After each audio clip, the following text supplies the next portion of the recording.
விவசாய மசோதாவை தயவு செய்து படிங்க. படிக்காம இந்த விவசாய போராட்டம் போலியானது யாரோ தூண்டிவிட்டு நடத்துறாங்கன்ற மாதிரியான ஒரு முடிவுக்கு வராதீங்க. ஒட்டுமொத்த மசோதாவையும் என்னால் இந்த சின்ன காணொலியில் உங்களுக்கு புரிய வைக்க முடியாது. ஆனால் ஒரே ஒரு பாயிண்ட் மட்டும் நான் சொல்கிறேன்.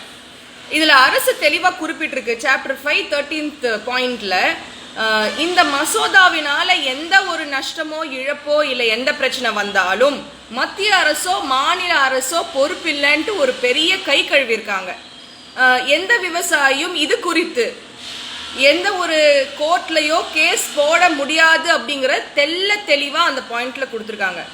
ஒரு மசோதா நல்லது தான் செய்து விவசாயிகளுக்காக தான் நாங்கள் கொண்டு வரோம்னு சொல்ற அரசு ஏன் இப்படி கை கழுவிட்டு போகணும்? தனியார்கிட்ட ஒப்படைச்சிட்டாச்சு, எல்லாம் தனியார்கிட்ட போயிடுச்சு, எங்களுக்கும் இதுக்கும் எந்த சம்மந்தமும் கிடையாது. நாளைக்கு உங்களுக்கு ஒரு பிரச்சனைனா நாங்கள் சம்மந்தம் கிடையாதுன்னு சொல்ற ஒரு மசோதா எப்படி நல்ல மசோதாவா இருக்க முடியும்? உங்க பாயிண்ட் எல்லாத்தையும் விட்டுருங்க. இந்த ஒரு பாயிண்ட்டை யோசிங்க. இதுக்கு ஒரு பெரிய உதாரணம் கொரோனா வந்தப்போ தனியார் மருத்துவமனைக்கு ஓடணுமா அரசு மருத்துவமனைக்கு ஓடணுமா?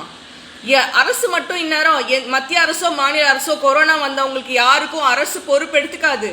எல்லாத்தையும் நாங்கள் தனியார்கிட்ட ஒப்படைச்சிட்டோம், இது மேலே இதுக்கும் எங்களுக்கும் எந்த சம்பந்தமும் கிடையாது, எங்கள் மேலே யாரும் எந்த கேஸும் இது குறித்து போட முடியாது, எதா இருந்தாலும் நீங்கள் தனியார்கிட்ட போங்கன்னு சொல்லியிருந்தா நம்ம நிலைமை என்ன ஆயிருக்கும்னு பாருங்க.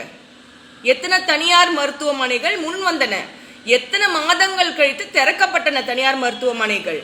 அதே தான் இங்கே நடக்கும். அதை விட இது பெரிய பிரச்சனை. இங்கே நடந்துட்டு இருக்கிற ஃபார்மர் ப்ரொட்டஸ்ட் வெறும் விவசாயிகளோட இதுன்னு நம்ம நினைச்சோம்னா நம்மளை விட முட்டாள் வேற யாரும் கிடையாது. ஏன்னா விவசாயிகளை விட நுகர்வோருக்கு தான் இது தேவையான பிரச்சனை. விவசாயிகளாவது அவங்க விளைவிக்கிற பொருட்களை எடுத்து வச்சு சாப்பிட்டுப்பாங்க. நம்ம கையேந்தி நிற்கிறோம், பிச்சை எடுத்துட்டு இருக்கோம் அவங்க கிட்ட.